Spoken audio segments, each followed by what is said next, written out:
ഓം ശാന്തി. എന്ത് കാര്യം കേൾക്കുമ്പോഴത്തേക്കും നമ്മുടെ മനസ്സിൻ്റെ ഉള്ളിൽ ഇമോഷണലി നമ്മൾ വീക്കാണെങ്കിൽ പെട്ടെന്ന് പ്രതികരിച്ചു പോകും.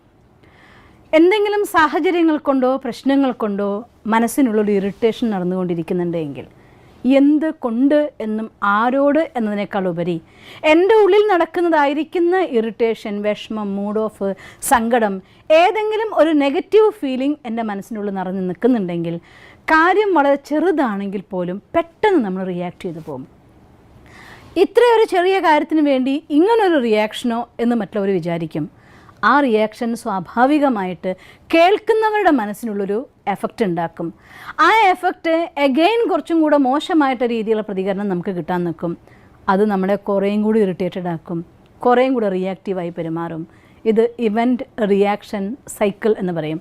ഒരു സംഭവം ഉണ്ടാവുക, അതിനുണ്ടാവുന്ന പ്രതികരണം ഉണ്ടാവുക, വീണ്ടും ആ പ്രതികരണം വീണ്ടും നമ്മളെ തന്നെ ബാധിക്കുക. ഇതിങ്ങനെ സൈക്കിളായിട്ട് കറങ്ങിക്കൊണ്ടിരിക്കുകയാണ്.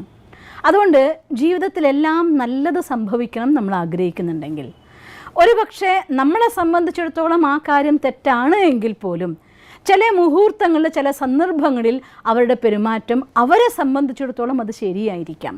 അതുകൊണ്ട് ഒരു കാര്യം ഉണ്ടാവുകയും അത് പ്രതികരിക്കുകയും ചെയ്യുന്നതിനേക്കാൾ മുന്നേ കുറച്ച് സെക്കൻഡ്സ്, ഒരുപാട് സമയമൊന്നും വേണ്ട, കുറച്ച് സെക്കൻഡ്സ് എങ്കിലും നമ്മൾ സൈലൻസിൽ ഇരുന്നു കൊണ്ട് നമ്മുടെ ഉള്ളിലേക്ക് നോക്കാൻ നമുക്ക് പറ്റിയാൽ ആ ഒരു റിയാക്ഷൻ്റെ ഡോസ് നമുക്ക് കുറയ്ക്കാൻ കഴിയും. അതിൽ നിന്ന് നമ്മൾ പ്രൊഡ്യൂസ് ചെയ്യുന്നതായിരിക്കുന്ന നെഗറ്റീവ് എനർജിയുടെ ഡെപ്ത് വളരെ കുറവായി മാറും.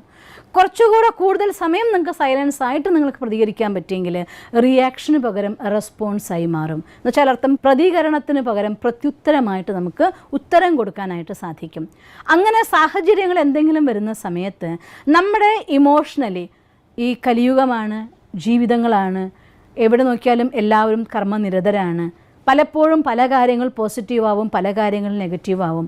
അപ്പം നമ്മുടെ ലൈഫിൽ എന്ത് കാരണം കൊണ്ടുണ്ടായി എന്നുള്ളതല്ല, എന്നിൽ നിന്ന് എന്ത് പ്രതികരണം ഉണ്ടായി എന്നതിനാണ് എല്ലാവരും നമ്മളെ സംബന്ധിച്ചിടത്തോളം റെസ്പോൺസ് നമുക്ക് കിട്ടുക. അപ്പം എൻ്റെ അവസ്ഥ മോശമാണ് എങ്കിൽ എന്നിൽ നിന്നുണ്ടാകുന്ന പ്രതികരണം റിയാക്റ്റീവായി, അല്ലെങ്കിൽ കുറച്ച് കർക്കശമായ രീതിയിലായി പോയി എങ്കിൽ അത് കേൾക്കുന്നവരുടെ ഭാഗത്ത് നിന്ന് അതുപോലെതായിരിക്കുന്ന നെഗറ്റീവ് പ്രതികരണമാണ് നിങ്ങൾക്ക് കിട്ടുക. ആ പ്രതികരണം കുറേയും കൂടെ നമ്മുടെ അവസ്ഥ മോശമാക്കും. അത് പലപ്പോഴും ബന്ധങ്ങളെ മോശമാക്കും, കാര്യങ്ങളെ അവസാനം അതിൻ്റെ വിജയത്തിലേക്ക് പോകുന്ന നിമിഷത്തിലായിരിക്കും ഒരു സെക്കൻഡ് അത് അവിടെ നഷ്ടമാക്കി കളയും. ഇങ്ങനെ പലതും ലോകത്ത് സംഭവിച്ചു കൊണ്ടിരിക്കുന്നുണ്ട്. അതുകൊണ്ട് ഒരു കാര്യം നമുക്ക് ഇന്ന് തീരുമാനിക്കാം, എന്തൊക്കെ സംഭവിച്ചോട്ടെ, എത്ര മോശമായിട്ടുള്ളത് നല്ലതോ എന്തോ ആവട്ടെ, പ്രതികരിക്കും മുന്നേ 2-3 സെക്കൻഡ്സ് എന്ത് ഞാൻ പറയണം. ഞാൻ പലപ്പോഴും അനുഭവിച്ചിട്ടുണ്ട്, എന്ത് പറയണം എന്ന് പലതവണ ആലോചിച്ച് മനസ്സിലാക്കിയിട്ട് ഒരു കാര്യം നമ്മൾ പറയുകയാണെങ്കിൽ, മോശമായ കാര്യം പറയുകയാണെങ്കിൽ പോലും അതിനെ മയപ്പെടുത്തിക്കൊണ്ട് പറയുകയും അത് തകർന്നു പോകേണ്ട ഒരു ബന്ധത്തിന് പകരം മോശമായിട്ടൊരു കാര്യം പറയുമ്പോൾ, മീൻസ് ഒരാളുടെ കയ്യിൽ നിന്നൊരു തെറ്റ് സംഭവിച്ചിട്ടുണ്ട്, നമ്മൾ ആ കാര്യം തെറ്റാണെന്ന് അവരോട് പറയുമ്പോൾ നിങ്ങൾ എത്ര മധുരാക്കി പറഞ്ഞാലും ആൾക്കത് സ്വീകരിക്കാൻ പറ്റിക്കൊള്ളണമെന്നില്ല. നിങ്ങളുടെ അടുത്ത് അവരെ പ്രതികരണം പോസിറ്റീവ് ആയിക്കൊള്ളണമെന്നുമില്ല. പക്ഷേ നിങ്ങൾ പറയുന്ന വാക്കിൽ ആ മൃദുത്വം ഉണ്ടെങ്കിൽ അതൊരിക്കലും തകരാതെ നിങ്ങൾക്ക് മുന്നോട്ട് കൊണ്ടുപോകാൻ സാധിക്കും. അതുകൊണ്ട് സാഹചര്യം എന്ത് സംഭവിക്കുകയാണെങ്കിൽ പോലും നിങ്ങളുടെ ഭാഗത്തുള്ളതായിട്ടുള്ള കുറച്ചതിനെ ഒരു പോസ് കഴിഞ്ഞ ശേഷം പ്രതികരിക്കുമ്പോൾ നമുക്കതിനൊന്ന് മയപ്പെടുത്താൻ സാധിക്കും. അപ്പം അതുകൊണ്ട് എന്ത് പ്രതികരണത്തിന് മുന്നും ഒരു മിനിമം 5 സെക്കൻഡ് സമയം സൈലൻസിലിരുന്നു കൊണ്ട് ഇതാണ് ഞാൻ പറയാൻ പോകുന്നത്, ഇത് പറയാലേ എന്ന് സ്വയം നമ്മളോട് ചോദിച്ചിട്ട് ഉത്തരം പറഞ്ഞു നോക്ക്. നമുക്കുണ്ടാകുന്ന ആ ഒരു സംഘർഷങ്ങളുടെ എണ്ണം എത്രയോ ശതമാനം കുറയ്ക്കാൻ സാധിക്കും. പലപ്പോഴും മറ്റുള്ളവർക്ക് മുറിവേറ്റു പോകുന്ന സാഹചര്യത്തിന് പകരം നമുക്ക് മുറിവേറ്റാൽ പോലും മറ്റൊരാളെ മുറിവേൽപ്പിക്കാതെ ആ കണക്കിന് നെഗറ്റീവ്ലി സ്ട്രോങ് ആക്കാതെ പോസിറ്റീവ്ലി സ്ട്രോങ് ആക്കാൻ നിങ്ങൾക്ക് സാധിക്കും. അതുകൊണ്ട് പലപ്പോഴും പല സംഘർഷങ്ങളിൽ നിന്നും രക്ഷപ്പെടാൻ 5 സെക്കൻഡ് സമയം സ്വന്തമായിട്ടെടുക്കണം.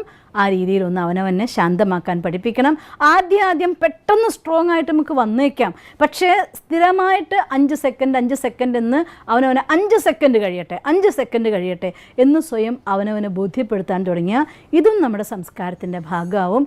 അതോടെ പലപ്പോഴും തകരുന്ന ബന്ധങ്ങൾക്ക് പകരം മയപ്പെടുത്തിക്കൊണ്ട് നന്നാക്കാൻ നമുക്ക് സാധിക്കും. അതുകൊണ്ട് ആ ഒരു ചെറിയ ടെക്നിക്കാണ്, ഇതിനെ സ്വന്തമാക്കും നിങ്ങളെന്ന് ഞാൻ വിശ്വസിക്കുന്നു. ഓം ശാന്തി. ഞങ്ങളുടെ യൂട്യൂബ് ചാനൽ സബ്സ്ക്രൈബ് ചെയ്യൂ. നോട്ടിഫിക്കേഷൻ ലഭിക്കുന്നതിനായി ബെൽ ഐക്കൺ ക്ലിക്ക് ചെയ്യൂ. ഒപ്പം ഞങ്ങളുടെ ഫേസ്ബുക്ക്, ട്വിറ്റർ, ഇൻസ്റ്റാഗ്രാം പേജുകൾ ഫോളോ ചെയ്യൂ. നന്ദി.